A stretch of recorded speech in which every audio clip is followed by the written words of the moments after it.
Team responsible for the main Batman book, that would be Scott Snyder and Greg Capullo.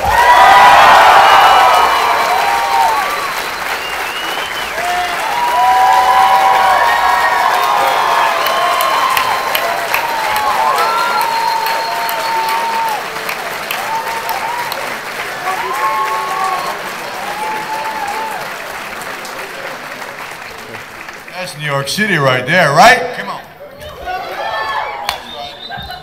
And Scott, you had one of those moments right before the panel where, since we're going to be talking about family today, the rest of your creative family showed up, and you wanted to bring them up on stage so they can bask in this moment as well. Yeah, we're really excited. This is actually the first time our whole team is in the same place at once. So please give like the biggest round of applause you can to our colorist FCO and the inker John Glapion, who are like the unsung heroes of our book.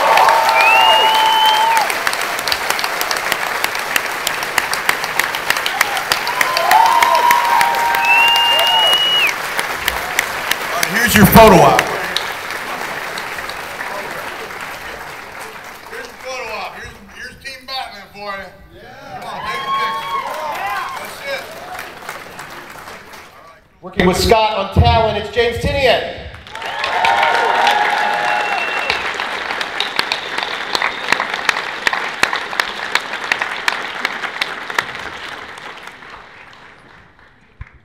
Next to grace our stage is the writer of Batman and Robin, Mr. Pete Tomasi.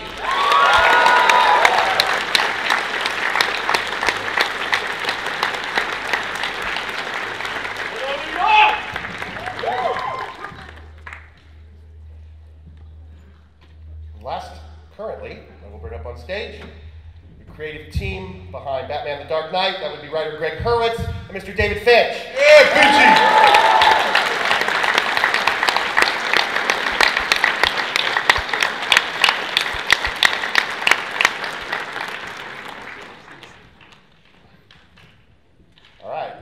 Phillips on the slides. First slide.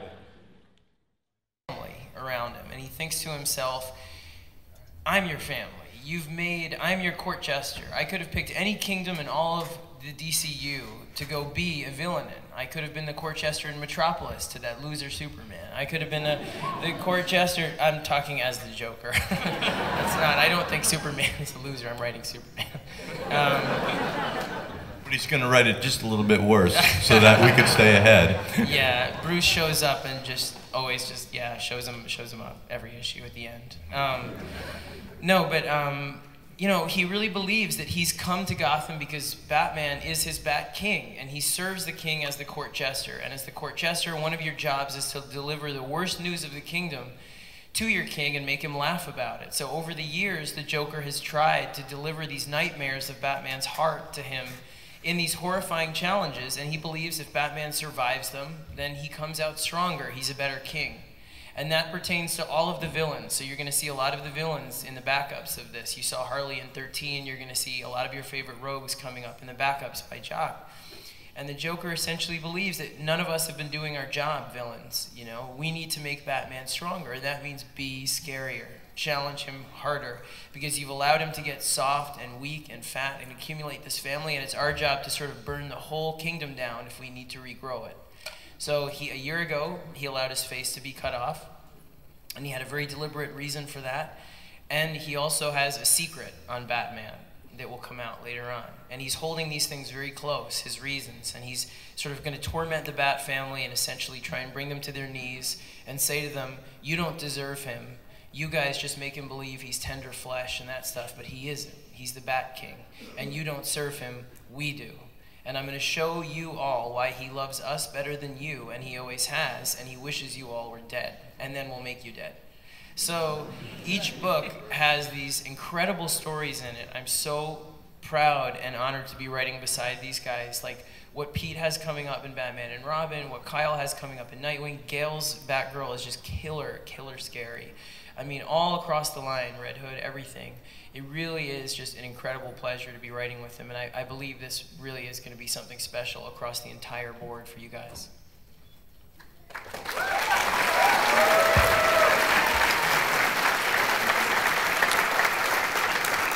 So most of you read issue 13 then, by applause, yeah? Music to my ears. You know, I don't get on the hype wagon very much, you know what I mean? If something's good, I'll say it, and if something's bad, I just shut up. And so, you know, I've been really excited about the story since I've been reading the scripts come in, you know? And because as I tell the story is, you know, I've been in the business a long time. And so, you know, after so many years of doing it, you kind of get jaded and not much excites you. It's just, you know, you do the thing. You do your gig. And when I would read Scott's script come in, you know, I'm getting all these emotional responses, man. My heart's pounding, you know, I'm nervous, I'm scared, and I'm pissed off, and then I've got a tear in my eye, and I'm going to myself, wow, you know, if this is having this effect on me, who's been doing this for so long, that when you guys get your hands on it, it should be, you know, a thrill ride and a half. So, you know, I read some of the internet buzz, you know, sometimes, you know, because we're all just, you know, we say we don't, but we do. And anyway, I've been hearing that, you know, some people say, you know, this stuff has been overhyped and this and that. Let me hear from you. Do you think that it's lived up to the hype? Right? So in that context, it hasn't been hyped, man. We were just telling you we got something good coming and you all agree that you like it, yes? Beautiful. That's what I love to hear. So, did you find it scary? Yeah. Well, trust me, it's getting scarier. I'm telling you. When this guy, he seems all quiet, you know. Here's my imitation. I really am very happy. You know, you guys are all just the best, and we have this great stuff coming your way. But behind that, you know, that mask. Oh, he's wearing one. He's got this deep, dark black well that is a very frightening place. I mean, you know, I'm afraid of the guy, to be honest with you. You know, this is uncomfortable right now. But anyway, my favorite. I just want to chime in. I just want to say my favorite thing about Scott is when I get a phone call to talk about a story idea, and it's like, what twisted thing can the Joker do to this character coming up? And he's like, hold on a second. And I'm at a soccer practice. Or I'm at my son's birthday party. Hold on. I'll be right there. So he'll cut off his own face, and he's going to staple it to a wall. And that's cool, right? So anyway, I'm glad that you're all digging it, you know, and we hope that you'll continue on for the ride and that will make you proud. You know, I said yesterday, and it's a fact, you know, you might think that we work for DC Comics, and that's not entirely true. We're employed by DC Comics, but we consider that we work for you, and so we want to make you feel that your hard-earned money that you spend to support our book is well-spent money, and so we listen very closely to your feedback, so you let us know if we're doing our job for you, all right? You do that for us? All right, that's what we want to hear. Thank you. Thank you. Behind this, and I think he's the best editor in comics. I am feeling multiple levels of chagrin at this point, so you guys are going to have to make it up by cheering louder than you typically would for a member of the editorial department. That would be Mr. Mike Marts. Mike?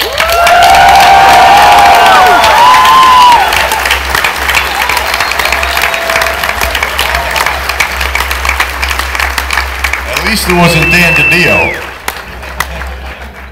That's the bad news.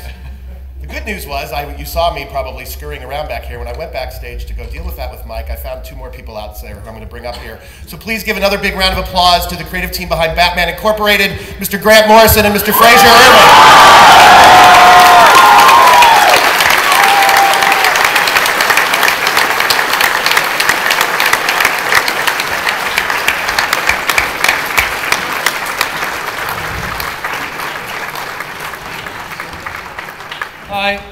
Like I said, not big on apologies. I found another way to make it up to you. All right, so let's go back to the order we were in. Adam Phillips, next slide, please help me. All right, this is the cover to Talon, issue number 16, which Scott and James are working on. How is this storyline going to play out in this brand new book in the Bat family? Well, I just wanted to thank everyone for the incredible...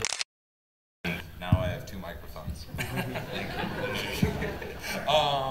But yeah, it's been really, really incredible getting started. I think I said something similar at San Diego, but a year ago I was at this convention as well as a fan, and now I'm on this side of the table, and that's pretty cool. But yeah, it's so what you're seeing here, this cover, and I can't get enough of Guillaume's covers. This is the second storyline, so I can't reveal too much yet because now you've been introduced to Calvin Rose, a man who's been on the run for the court for 7 years. And in issue 1, he's going to come back to Gotham City for the first time since he ran. Up in Batman Inc.? Yeah, I mean, I wish I could tell you what's coming up because, you know, obviously we're not part of the death of death of a family storyline, but we do have family stuff and there will be death. So I'm kind of just piggybacking off these guys. But yeah, I mean, this kind of is the genuine culmination of everything I've been doing in Batman for 6 years, and it kind of really definitively wraps up the story we started in Batman and Son. And you know, you guys can speculate on that any way you like, but this is the big finale for everything I set in motion in that story. So it's looking good. As you can see, Chris Burnham's just killing on this book. And yeah,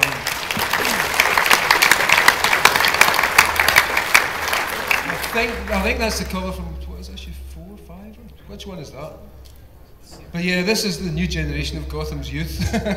Number 7. They've been clearly inspired by Damien to take matters into their own hands, and you'll see how that plays out. We're also going back to visit the Damien 666 future world and playing out what's kind of, I think, the bleakest Batman story I've certainly ever written, ever. So that's quite fun. That's going to be in issue 5. And as I say, I mean, I'd love to tell you more about this stuff. We're kind of, there's things I've never done with Batman before, and we're finally getting the chance to do it in this final storyline. So I think everyone will be quite surprised by the way it plays out.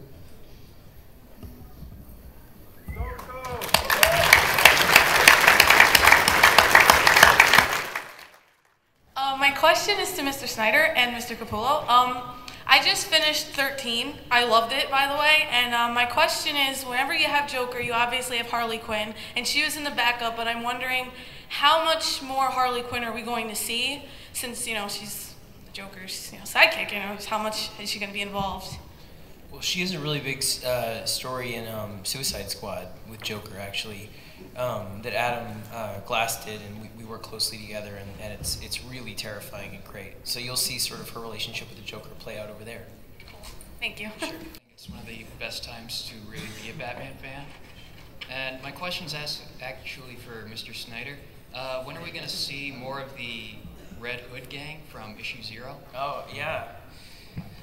The Red Hood gang, I've always sort of loved the mythology and sort of the mystery behind them. So you're going to see a lot of them in the story we do after Joker. We're going to do this, you know, Joker has a really sort of big trajectory. We're going to do a little sort of palate cleansing story in between, and then we're going to launch really big into a story that involves them and also the Riddler. And then just one quick request. Mr. Capullo, will you sign my copy of Batman 13 after the panel? Oh, absolutely. When I get out of here, you guys corner me, whatever you want. I'm here for you guys. So, you know what I mean? All right, thank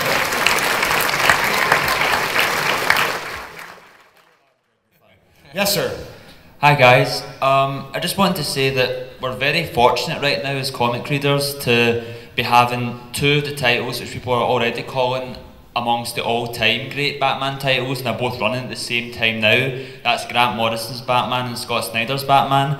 So I'm curious to hear what Scott Snyder thinks of Grant Morrison's Batman and what Grant thinks of Scott Snyder's Batman. We're going to let him fight it out for the #1 position with this right after the show. Grant is probably the biggest influence on me as a writer. You know, I've told him privately and in public. I mean, the thing that I admire the most, and I could go do a whole panel on what I love about Grant Morrison, but we could do that.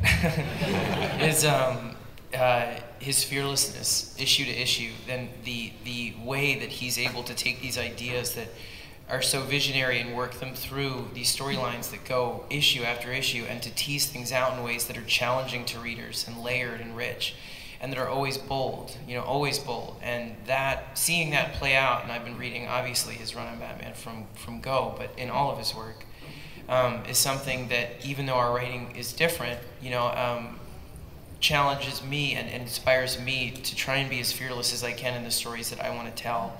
So he really is probably the out of the working writers in the world, like the most influential to me. So it's always an honor to get to work beside him and see what he's doing. And I said this on the other panel, but the biggest thrill for me, and Mike can vouch for this, was when I first got on Detective. We were doing a booksellers dinner at San Diego, and Grant was there, and he was generous enough to listen to me blather around and be like, "Can I just tell you what I want to do on Detective and see if you like it?"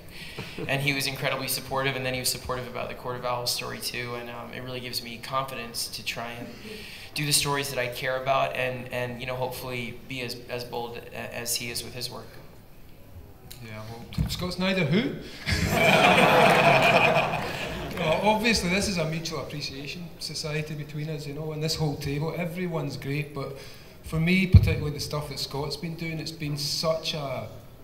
It's just revitalised Batman in ways that it's excited me, because having to keep up with someone is great, when there's other writers who are that good, and they're inspiring you to do your best work, and I think all of us are kind of like that on the table. Everyone in the Batman books is doing such great stuff, it's inspiring everyone else, and you're watching the quality in those books just going up and up all the time. So no, I think, as you say, as the other guy said, this is about the best time to be a Batman comic fan, and indeed a Batman movie fan as well. So, I love Batman, and I love the guys on this table, they're brilliant. Thanks. Job. I've never actually read every single Batman book coming out before in my life. I just read straight Batman, so all of you, fantastic, thank you. Mr. Morrison, we met like 4 years ago, and you gave me some advice to try magic out. Yeah. I did. It worked. And now you've been hunted by demons? Well, yeah, once or twice, but it's been mostly pretty awesome. My question is, a big problem in the industry is, with other companies perhaps, is when you have a huge event like this, it gets retconned in some way. And what you guys have done with the Joker's face coming off and what I can only imagine is coming in the future, it feels like there's no going back. Like things are going to be changed forever across the line with all your titles. So I hope that's true. And if it's not, then whatever, but it's still going to be an awesome story, I suppose. Like I have great faith in you. But are you allowed to say whether or not, like, what you're all working on is really going to change things forever the way it feels right now, or is that something you just don't know? Yeah, it is. I mean, we try and do stories, the way that this crossover, I guess, came about wasn't an initiative from DC. It wasn't something where they said, we want to do, a story with the Joker that crosses into these books. In fact, I actually had to not push for it, but, it was our idea as writers, and in that way what happened was similar to the Night of the Owls thing. I was writing a story with the Joker, and he's coming after the family, and I keep expecting you to do a magic trick, by the way. I'm looking at you.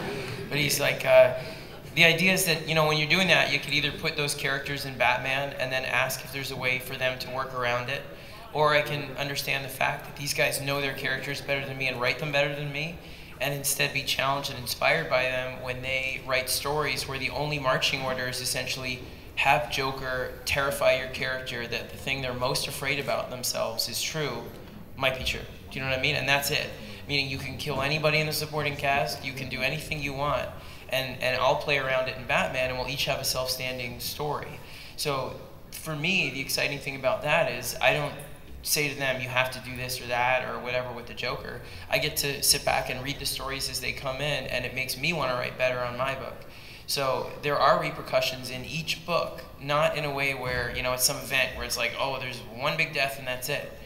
There might be, who knows? But I mean, on top of that, each book is changed. Do you know what I mean? Because the Joker is challenging those characters based on the stories that have been happening in those books. So if you have been following Batgirl, you will see Joker coming at her in ways that play off of the things that she's been struggling with all year, because he has been watching. He's been watching all of these characters every moment, all the time. And he's going to use everything he can to make them believe that their own nightmares about themselves are true. And that will have ramifications in each book, massive ramifications in some of them, and definitely game-changing ones in each one, including Batman. So distill that down, change yes, or whatever, no. Awesome. And his face rotting off. Good luck with that if they ever want to change it.